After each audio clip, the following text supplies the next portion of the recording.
Today, we're digging into the return of a car that, honestly, a lot of us thought was gone for good, the Chevrolet Bolt.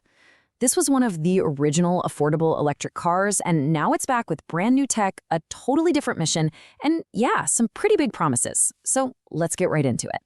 First, we're going to look at its wild comeback story and the new tech that's making it all possible. Then, we'll dive into a game-changing update to charging, break down that all-important price tag, and see what the early buzz is. And finally, we'll tackle the big one.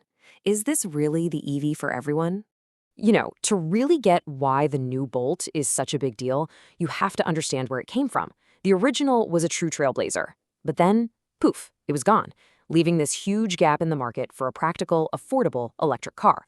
The Bolt's journey has been a real roller coaster, right? It launched back in the mid-2010s and became the go-to choice for anybody who wanted an EV that wasn't a Tesla. Then, in a move that surprised everyone, GM killed it off in late 2023 to focus on their bigger, fancier Ultium platform. But that wasn't the end.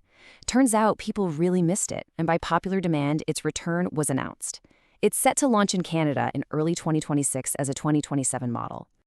So, what's new this time around? Well, while the outside definitely got a fresh, modern facelift, the most important changes are the ones you can't even see.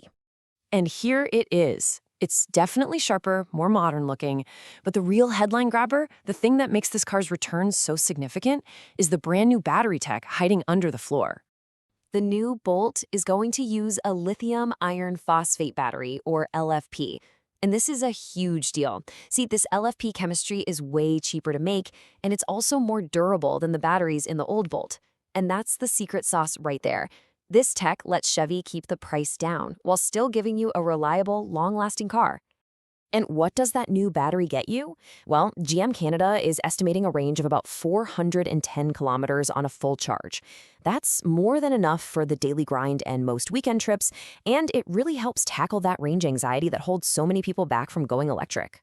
Now, you might see some other numbers floating around online, but this 410-kilometer figure is the official one to keep in mind.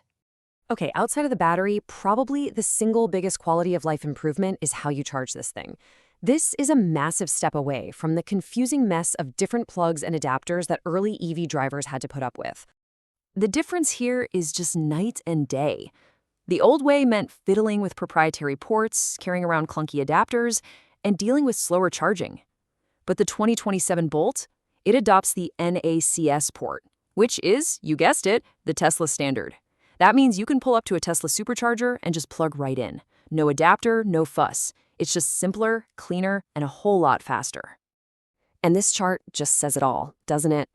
The old Bolt topped out at around 55 kilowatts when fast charging. The new one can hit a peak of 150 kilowatts. That's nearly 3 times the speed.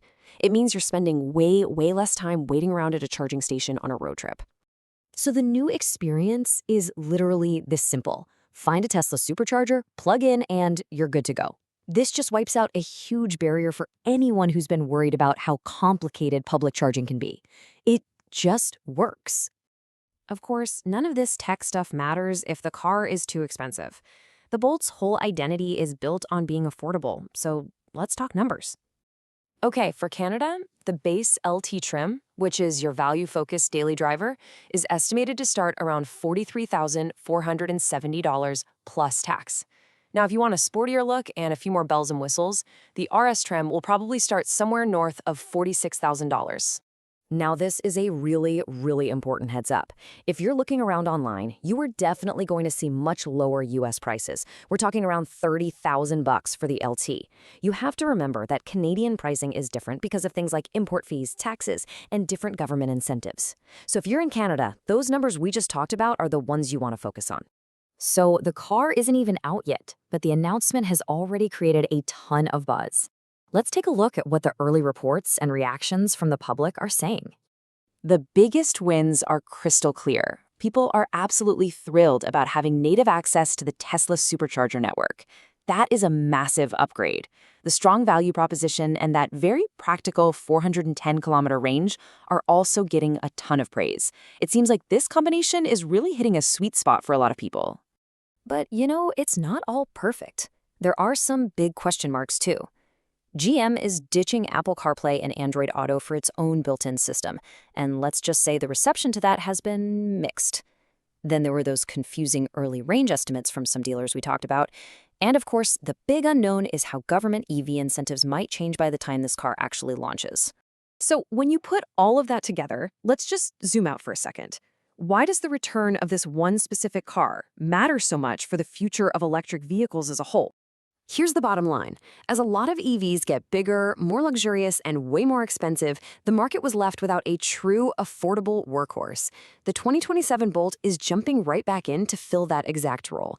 It's designed to be a practical, easy-to-use EV for the average person who just needs to get from point A to point B without emptying their bank account. And that leaves us with the million-dollar question. With its smart tech, super simple charging, and that value-focused price, is this the car that finally makes going electric a realistic choice for everybody? In a market that seems to be chasing luxury and performance, is good enough still good enough to win? It's making a pretty compelling case. Thanks for joining us.